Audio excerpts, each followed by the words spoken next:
President Trump's first 100 days were definitely a historical start. The stock market has had some of the steepest declines in history and then recently have gained a fair amount of it back. No matter what your politics are, this video is going to give you my thoughts on the next 100 days and more importantly, how you can invest to profit through it. I'm going to give you both sides of the coin as far as information surrounding this presidency because my job is to give you facts and the full picture, not to brainwash you into what one party thinks and only show you one side. There's also a very interesting video that just came out where AI actually predicted what the next 100 days are going to look like, and it was actually pretty scary. My name is Nolan Govea, my students call me Professor G, and I made this channel to make investing simplified. So first, Time magazine did a very long write-up on Trump's first 100 days and it's very skewed towards pointing out all the negative. This is important for you as an investor to understand, so make sure to listen to all of this. The first 100 days of Trump's second term have been among the most destabilizing in American history.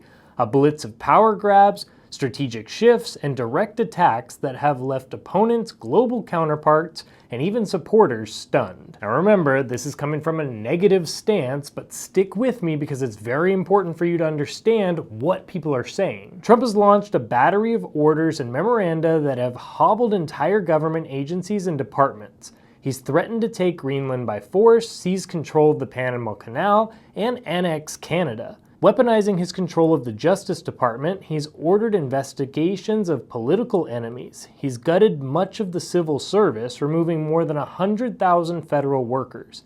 He's gone to war with institutions across American life, universities, media outlets, law firms, museums. He pardoned pretty much every single defendant charged in connection with the January 6th attacks. Seeking to remake the global economy, he triggered a trade war by unleashing a sweeping array of tariffs that sent markets plummeting. Embarking on his promised program of mass deportation, he's mobilized agencies across government, from the IRS to the Postal Service, as part of the effort to find, detain, and expel immigrants. So yes, obviously, quite pessimistic, quite negative, but many Americans and many people around the world definitely are not happy with this first part of his presidency. The approval rating for Trump during his first 100 days and currently are not great. Now, in an interview just a couple of days ago, Trump explained what it's like from his perspective those first 100 days, and obviously it's a bit more optimistic. If you're gonna be a good investor, you need to do a good job of not taking sides. You more so need to be able to listen to both sides, understand what's happening, and more so be able to put together a prediction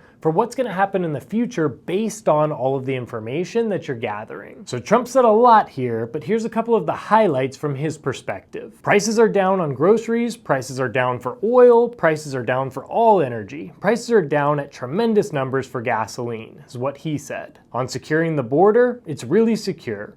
On protecting Medicaid, Medicare, and Social Security, we're not cutting Medicaid, we're not cutting Medicare, and we're not cutting Social Security. On tariffs, he said, remember, there are no tariffs if you build your product here. It's very easy, it's very simple. He had positive remarks on the auto industry. On DOGE, he said they found $160 billion worth of fraud, waste, and abuse. I think he's done an amazing job. I think his people have done an incredible job. We're not finished yet. On trade, we're making a lot of money. We're doing great. Again, we were losing more than $5 billion a day. We're going to be at a point soon where we're making money every day.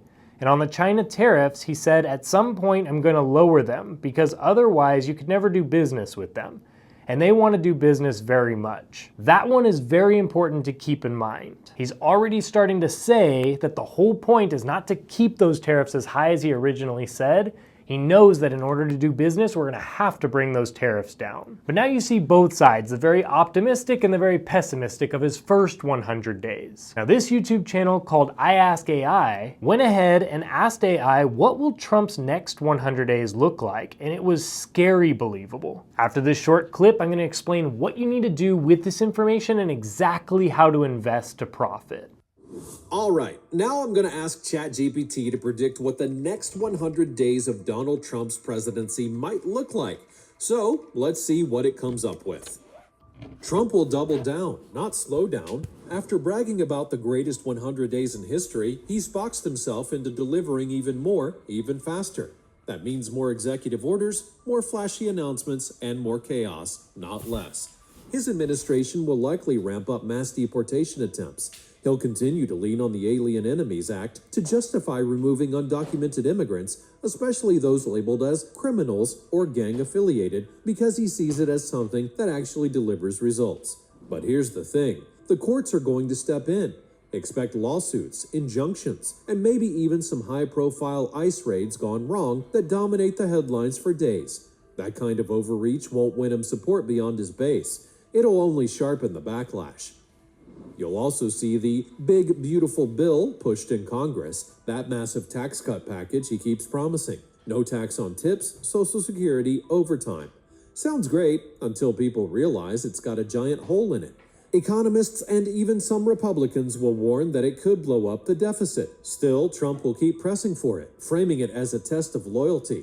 If you don't pass this, you're not with the American people. Expect even more fights with federal agencies. Trump has already started gutting DEI programs and replacing civil servants with loyalists, and that pace is likely to pick up. The Department of Education is still on the chopping block, and within the next 100 days, they'll likely push harder to dismantle or defund it entirely. But that kind of restructuring creates friction, not just with Democrats, but with long-serving career officials. That tension will likely lead to more resignations, whistleblowers, and internal leaks, all of which Trump will spin as proof of a deep state working against him. And he'll use that narrative to tighten control and energize his base. Foreign policy will follow the same pattern, loud, reactive, and built for headlines. Trump isn't thinking in terms of alliances or long-term strategy. It's all about leverage. Tariffs will stay at the center, with possible new penalties aimed at allies like Germany or Canada, if they're seen as unfair. Ukraine will remain stuck. Maybe a shaky ceasefire, but no real peace. If Russia escalates, Trump's likely response will be secondary sanctions, or at most military aid. With China, tensions will rise further, as Trump blames them for trade, tech theft, or backing Russia, and tariffs will spike again. That'll win applause from his base, but bring higher prices and market turbulence. Iran might provoke, but Trump will mostly stick to tough talk unless there's a crisis. NATO will feel more pressure too, with threats to pull back U.S. support if allies don't pay up. Empty threats? Maybe, but enough to rattle Europe. On top of that, he'll continue to mock Biden, the courts, the media, sometimes even his own party, and always with bigger, wilder claims. He'll take credit for falling inflation, lower gas prices, and job creation, even though most of that started before his second term. The more outrageous the claim, the more it dominates coverage. Meanwhile, Trump's approval ratings will keep dropping. With more wild claims and unstable policymaking, some of his more moderate supporters are going to start tuning him out. They're not necessarily flipping, just getting tired. And when you combine that fatigue with policy backlash and economic jitters, you start to see real erosion. Not a free fall, but a slow, steady decline. From the high 40s, maybe into the low 40s. Possibly even the high 30s if things go sideways economically. In short, the next 100 days will be a mix of real action and performative noise. More executive power grabs, more agency purges, more extreme rhetoric, but also more resistance from the courts, from Congress, from the public. The MAGA base will love every second of it, but the rest of the country, more and more, will be asking, what exactly did we sign up for? That's where Trump will start to feel pressure, not from outside enemies, but from within his own system. Because if the next 100 days look just like the first 100, only louder and riskier, he might realize that winning an election is easier than holding on to momentum. So here's the thing. We don't actually know exactly what Trump's gonna do or what's gonna happen in these next 100 days. My biggest encouragement to you, though, is to make sure you're not totally optimistic, but then also not totally pessimistic. If you're too optimistic and you just believe that things are gonna turn around in the next month or 2 months, or the specific sectors that maybe Trump is saying or trying to point and shed light on are the things that are gonna skyrocket, and you put your life savings into something like that, and then it doesn't work out, that's not gonna be smart for your portfolio. On the other side, if you're too pessimistic and you take everything out of the market and you don't have money in like the S&P 500 or in very solid broad ETFs or index funds, And then right now, maybe we are at the bottom or close to the bottom, and we start to come back up in the next year or so, and you have all of your money sitting in cash, you're gonna miss out on potential gains and have to buy in much more close to the top rather than being in at the bottom and get all of that profit.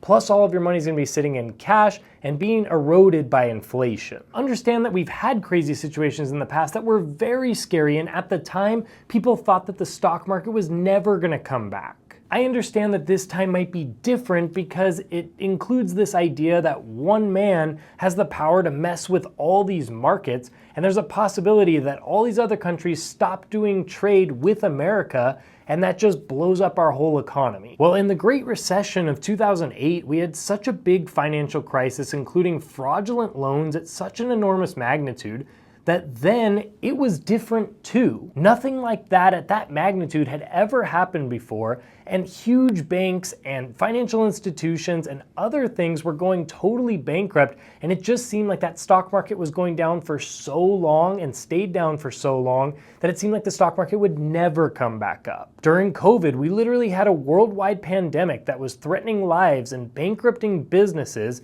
in this idea of this new way that the world would have to now operate, and so that means that a whole bunch of things would be rendered obsolete and possibly the entire stock market just absolutely implode. After both of those huge events, the stock market came right back and actually went to new all-time highs. While the repercussions of these actions that President Trump is going through with right now could be very real, the market will rebound at some point, just like it always has. This doesn't mean that all stocks and all individual company stocks are guaranteed to go back up. There's a very real risk that there are a couple of companies, and maybe even some big companies, that could totally go bankrupt or go out of business because of some of these policies or because of what might happen in the next 100 days. But as far as the overall market, something like the total US stock market index or the S&P 500, I absolutely believe that those will come back, and not just come back, but keep going straight up and hit new all-time highs eventually. I would be continuing to add to those, or at the very least, just stay put. I definitely wouldn't be taking money out of the S&P 500 or something like that. It's not a bad idea to also have a position in some gold or silver or Bitcoin or just something outside of the stock market,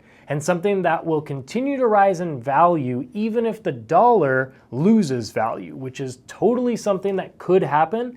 And it kind of looks like the writing's on the wall for that one as well. With the de-dollarization happening across the world, I absolutely can see any of those assets continuing to grow, even if the dollar loses steam, of which I do believe it will. These next 100 days, or probably 200 days really, are going to be bumpy. I think we can safely assume that there's going to be another drop in the stock market. When this 90-day pause of tariffs is up, he's either going to continue back where he started, or there will have been some negotiations behind the scene, and some countries will have met in the middle. Either way, what's gonna happen is a week or two before the tariffs get turned back on, the media is gonna do exactly what it does, and they're gonna go all over the news and scare people. They're gonna say things like, this new announcement that's coming out in a week is gonna absolutely blow up the stock market, and you should take your money out now and put it all into bonds or into gold, and you should never invest in the stock market during this because the trade wars are coming. And unfortunately, people are gonna believe that, be scared, take their money out, and it is gonna make the stock market drop a bit. That's gonna be a great time to get some money in if you do have money to invest. I think a couple months after that, maybe 4 to 6 months after that next initial drop, the market will at least stabilize and at least have some certainty as to where we're going.